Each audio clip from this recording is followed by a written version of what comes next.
Guys, let's talk about gender roles. You know what I'm talking about, like silly pink baby girls, strong middle-aged men with briefcases, handlebar mustaches.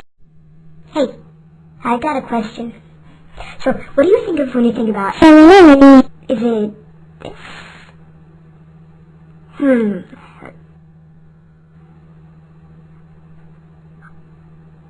I'm so pretty! Now how about masculinity? Let me guess. I'm seeing some...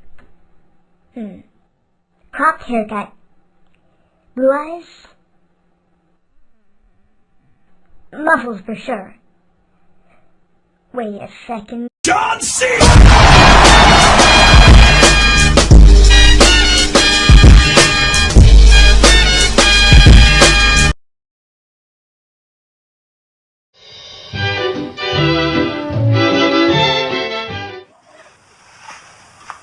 Sit in the front of the bus? I get car sick of back of stuff. Well, I think that can be arranged, Whitey. Thank you, Miss Landers.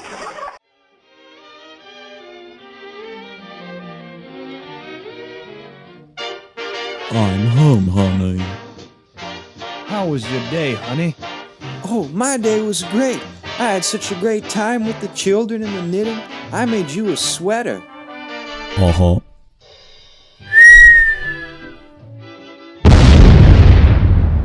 Well, gee, I think that's a bomb. And just like that, World War II had begun, changing gender roles for good. Working women often filled many male jobs, and were also expected to support everyone, sometimes husbands as well. Some of them would receive lots of harassment from men, and work at home was often even more strenuous than in the factories. World War II completely changed the outlook for the women's workforce. Instead of stereotypically staying at home and cooking the dishes, their jobs throughout the rest of the community became much more glorified. In factories where normally household items were being manufactured, and normally men were working in, women were expected to work there to build military weapons and tools. Most of the men overseas were unable to do unusual work-time jobs. America saw some of its highest production rates in history. For planes, ships, ammunition, and more, the ideal middle of the upper-class Caucasian families placed women in the homes while men were in the workforce. The Rosie Reverateur character was used as propaganda to successfully get women to work in factories. The general idea was so unfamiliar to the general crowd of women, but the work was as strenuous, if not less, than working at home. Half of the jobs were taken by lower-class women with previous experience. Mothers eventually joined, but were worried about juvenile delinquency, although the statistics in this problem didn't represent any changes.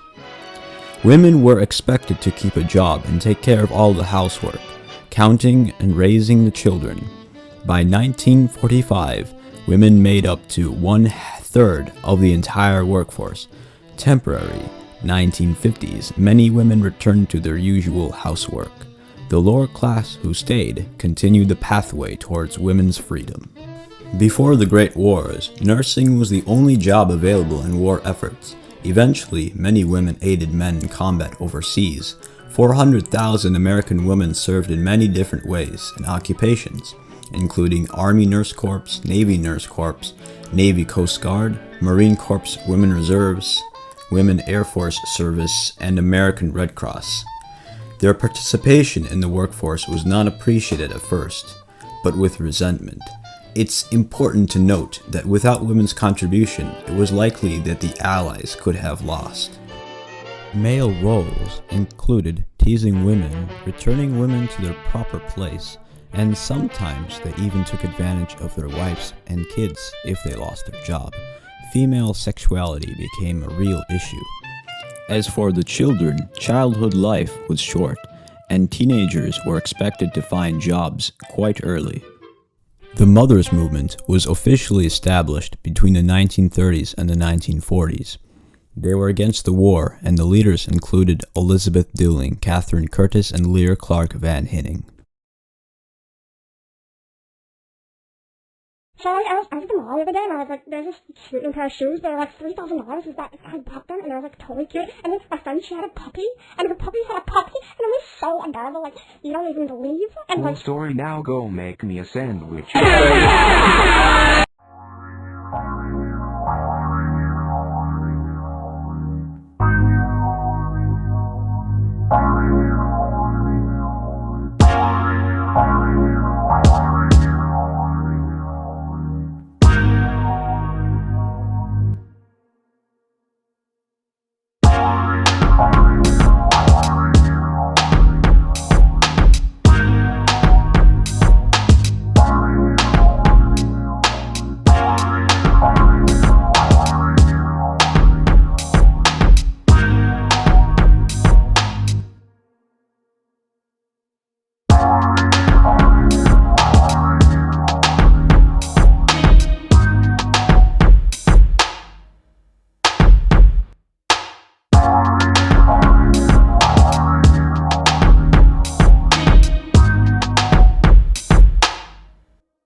Boys don't cry.